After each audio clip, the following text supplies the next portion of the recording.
नमस्कार, स्वागत है आपका। आप देख रहे हैं द न्यूज और मैं रानी गुप्ता आपके साथ। इस वक्त की बड़ी अपडेट सामने आ रही है जम्मू कश्मीर से। बता दें कि जम्मू कश्मीर से जब से आर्टिकल 370 हटाया गया है तब से वहां का नजारा पूरी तरीके से बदलता हुआ नजर आ रहा है। इस बीच आपको बता दें कि बड़ी संख्या में जो लोग हैं वो बीजेपी में शामिल होते हुए नजर आ रहे हैं। दरअसल आज ही देखने को मिला कि जम्मू कश्मीर में श्रीनगर में बीजेपी के जो महासचिव हैं अशोक कौल, उनकी उपस्थिति में कई सारे लोगों ने बीजेपी की सदस्यता ग्रहण की।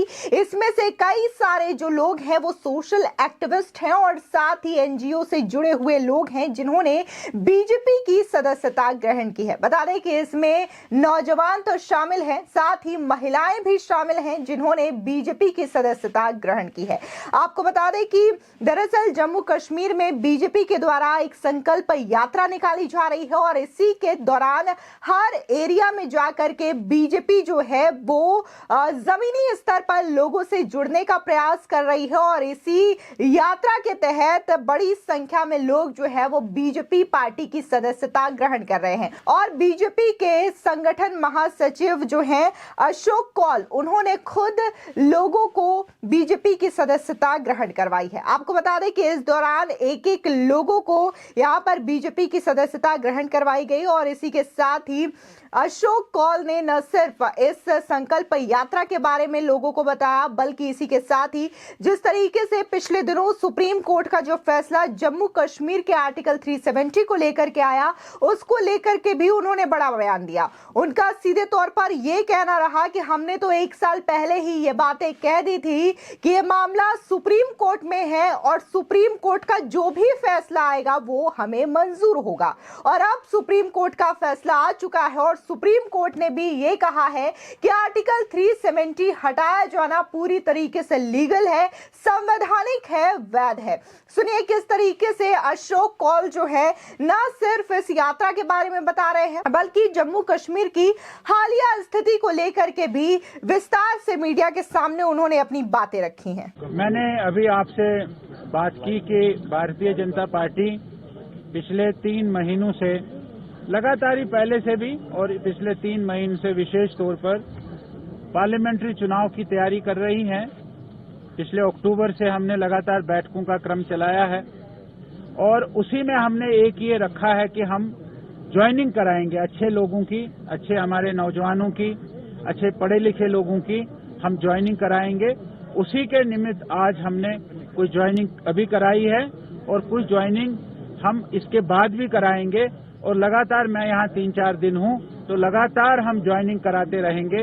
ऐसा ये ज्वाइनिंग का कार्यक्रम भारतीय जनता पार्टी ने अगले 2-3 महीनों में बड़ी मात्रा में, बड़ी संख्या में कश्मीर के नौजवानों की, कश्मीर के इंटेलेक्चुअल्स की, कश्मीर के लोगों की, कश्मीर के अलग अलग पॉलिटिकल पार्टी से जुड़े हुए वाबस्ता रखने वाले लोगों की ये ज्वाइनिंग करेंगे। नहीं, ऐसा तो है नहीं। अब मुझे लगता है कि सुप्रीम कोर्ट का फाइनल आ गया है कि हम सबको, उन पॉलिटिकल पार्टीज को भी मैं यही कहूंगा कि वो भी अपनी तैयारी करें। सितंबर से पहले असेंबली के भी चुनाव जम्मू कश्मीर में होने वाले हैं, इसलिए उनको भी तैयारी करनी पड़ेगी और भारतीय जनता पार्टी भी उसके लिए तैयार है। कोल साहब, जितने भी पॉलिटिकल पार्टी है, कोल साहब कल डॉक्टर फारूक अब्दुल्ला साहब ने भी एक मीटिंग की है, महबूबा मुफ्ती ने भी इससे पहले, वो जो सुप्रीम कोर्ट का फैसला आया है उसको वो तस्लीम नहीं करते हैं कि जो उनका जो बयानात आ रहे हैं। अब इसके लिए मेरे पास कोई जवाब नहीं भाई साहब। सुप्रीम कोर्ट सबसे बड़ा निर्णय करने वाला फोरम हमारे स्वतंत्र भारत में, डेमोक्रेटिक भारत में है। सुप्रीम कोर्ट ने जो फैसला लिया, आपने अगर याद होगा मैंने आज से 1 साल पहले भी कहा, सुप्रीम कोर्ट जो फैसला करेगा वो हमको मान्य होगा और सुप्रीम कोर्ट का फैसला हर एक को मान्य होना चाहिए, हर एक को मंजूर होना चाहिए।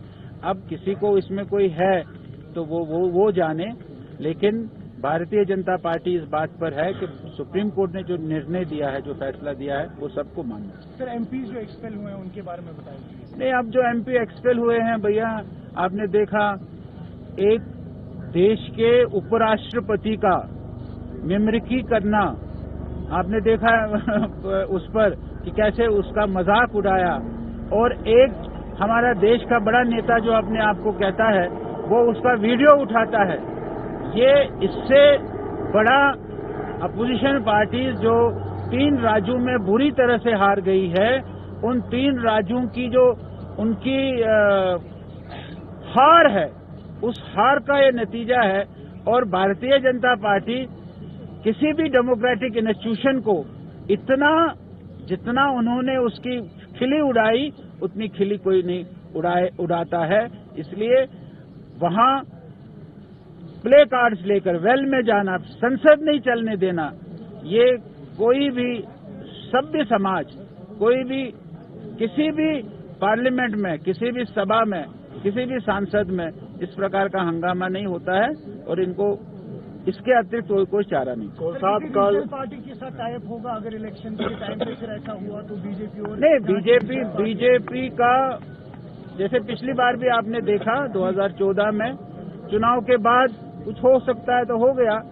अभी भारतीय जनता पार्टी ने एक फैसला किया है कि हम 50 पार होंगे और हमको जैसा कश्मीर में इस समय माहौल मिल रहा है, हम पूरे विश्वस्त है, हम पूरे आशावान हैं कि हम 50 पार इस बार भारतीय जनता पार्टी होगी। डेमोक्रेटिक कंट्री में हर एक को प्रोटेस्ट करने का हक है। आज भारतीय जनता पार्टी भी सारे देश भर में जो उन्होंने हमारे उपराष्ट्रपति के साथ मजाक किया है, उसके लिए भारतीय जनता पार्टी ने भी आज सारे देश भर में सारे जिलों में प्रोटेस्ट रखे हैं।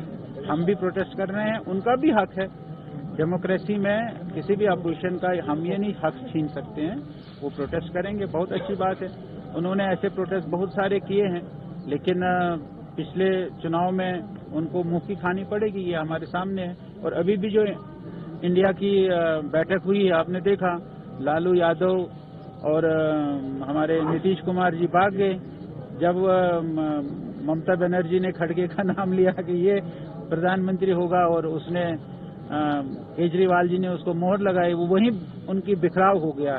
तो ये कभी एक होंगे ऐसा मुझे नहीं लगता। आपको बता दें, देखने को मिला था कि जब मोदी सरकार के नेतृत्व में साल 2019 में जम्मू कश्मीर से आर्टिकल 370 हटाया गया, तब इसको लेकर के वहां की जो लोकल पार्टियां हैं, खासकर अगर हम वहां के लीडर्स की करें, फिर चाहे वो फारूक अब्दुल्ला हो, उमर अब्दुल्ला हो या फिर महबूबा मुफ्ती हो, इन्होंने पूरी तरीके से ये कोशिश की थी कि ये आर्टिकल 370 यहां से न हटे, ताकि वो अपनी राजनीतिक रोटियां सेक सके, लोगों को भड़का सके। लेकिन यहां पर देखने को मिला कि केंद्रीय गृह मंत्री अमित शाह ने बकायदा इसका मसौदा तैयार किया और इसी के साथ ही बताया गया कि आखिर आर्टिकल 370 हटाने से जम्मू कश्मीर में क्या फायदा होगा। और जो चीजें 2019 में कही गई थी, वो चीजें अब बकायदा देखने को मिल रही है। जम्मू कश्मीर में हम युवा वर्ग की बात करें, वहां पर महिलाओं की बात करें, वहां पर एक एक समुदायों की बात करें, तो कहीं ना कहीं इसका बेनिफिट वहां पर देखने को मिल रहा है। आज केंद्र की ओर से जो भी स्कीम्स लागू की जाती है, वो आज देश के हर कोने में पहुंचती है और इसी के साथ ही जम्मू कश्मीर के भी लोगों को इसका भरपूर फायदा होता है। और यही वजह रही कि जब 2019 में आर्टिकल 370 हटाया जाता है, तो कुछ लोगों की राजनीतिक रोटियां नहीं सिक पाती हैं और वो सीधे सुप्रीम कोर्ट चले जाते हैं ये कहने के लिए कि आर्टिकल 370 जब से जम्मू कश्मीर से हटा है तो ये ठीक नहीं है। जिसके बाद देखने को मिला कि सुप्रीम कोर्ट की 5 जजों की बेंच ने बकायदा 11 दिसंबर को इस मामले को लेकर के एक बार फिर से फैसला सुनाया और ये कहा कि 2019 में जो फैसला लिया गया केंद्र सरकार की ओर से, राष्ट्रपति की ओर से, वो पूरी तरीके से वैध है। कानून को देखते हुए संविधान के आधार पर यह फैसला लिया गया है और जो आर्टिकल 370 धारा है वो पूरी तरीके से अस्थायी है, यानी कि इसको लेकर के ऐसी चीजें नहीं थी कि यह हमेशा के लिए रहेगी, अस्थायी है, जिसकी वजह से यह फैसला जो हटाए जाने का लिया गया वो बिल्कुल ठीक है।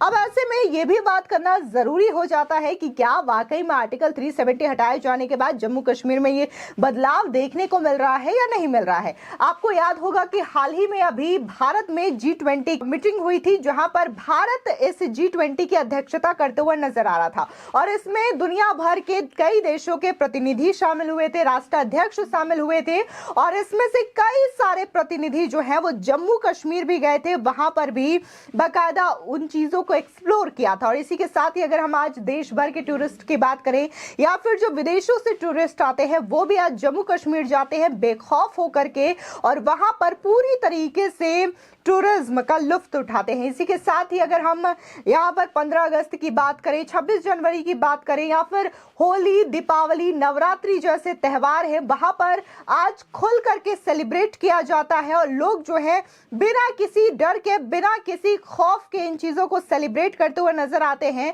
और यही वजह है कि अब वहां के नेता परेशान है कि अब वो लोगों को गुमराह कैसे करें। इसी के साथ ही आपको बता दें कि अब बीजेपी जो है वो जम्मू कश्मीर में चुनावी तैयारियों को लेकर के भी पूरी तरीके से जुट चुकी है और कहीं ना कहीं अगर हम सुप्रीम कोर्ट के फैसले की बात करें तो सुप्रीम कोर्ट ने भी बाकायदा ये कहा है कि सितंबर 2024 तक तैयारी हो जानी चाहिए इलेक्शन कमीशन के द्वारा और वहां पर सितंबर 2024 तक चुनाव करवाया जाना चाहिए। यानी कि सीधे तौर पर अब वहां पर जो पार्टियां हैं वो तैयारी में जुट चुकी है और कहीं ना कहीं यही वजह है कि बीजेपी भी बड़ी संख्या में वहां पर अपनी ताकत बढ़ा रही है ताकि आने वाले चुनावों में वहां पर बीजेपी की जीत सुनिश्चित हो सके। फिलहाल इस पूरे मामले को लेकर के आपकी क्या राय है हमारे कॉमेंट सेक्शन में जरूर बताएं। धन्यवाद।